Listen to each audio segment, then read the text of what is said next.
Welcome back to Flavors and Knowledge, the podcast where we dive deep into the art of cooking, the science behind ingredients, and the rich stories that make food so much more than just a meal. I'm your host, Noah Mitchell, speaking from Chef Walter's Cooking School in Rhode Island, USA, bringing you narrated, factual culinary education, honest food talk, and a few opinions along the way. Let's explore the diverse world of flavors together. Chef Walter writes the content for this episode.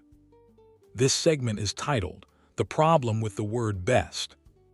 Often, participants in my cooking school ask me about my favorite restaurant in Rhode Island, or which place I think is the best. I hesitate to provide a straightforward answer because I firmly believe culinary preferences and dining experiences are inherently subjective.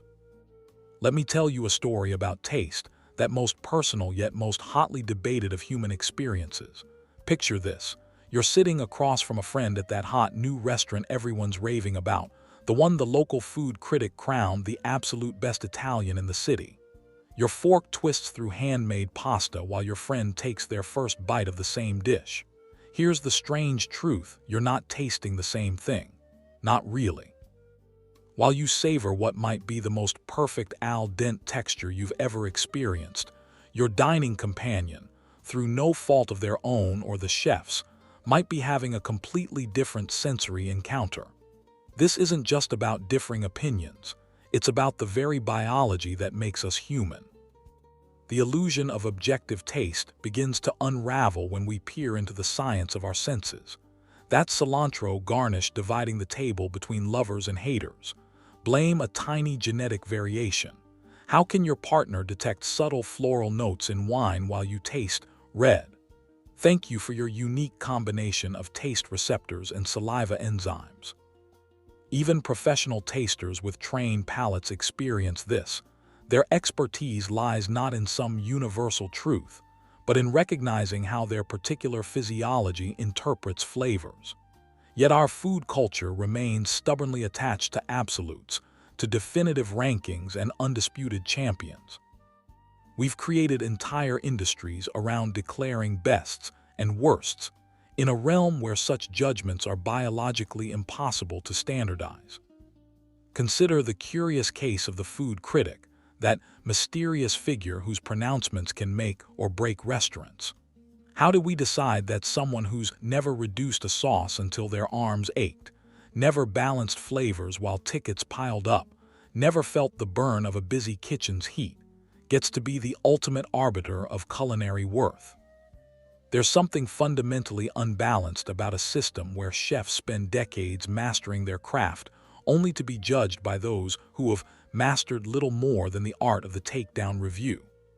The rise of social media has only amplified this paradox, turning every enthusiastic eater with a smartphone into a self-appointed expert. We've confused consumption with understanding, as if eating at enough trendy spots somehow equates to culinary wisdom. But here's the beautiful truth buried beneath all this posturing. Your taste is yours alone, not the critics, not the influencers, not even that friend who insists they have refined preferences. Authentic food culture isn't about chasing someone else's idea of perfection. It's about the joy of discovering what sings to your unique palate. Maybe that means loving the neighborhood diner's burger more than the celebrated gastropub's dry-aged version. Perhaps it involves preferring simple, honest cooking over elaborate tasting menus. The most meaningful meals aren't those deemed the best by some external standard, but those that resonate with your personal history, your memories, your physiology. The taste of your grandmother's apple pie, the aroma of your favorite childhood dish. These are the flavors that genuinely matter. So the next time you encounter another breathless declaration of culinary supremacy, smile knowingly.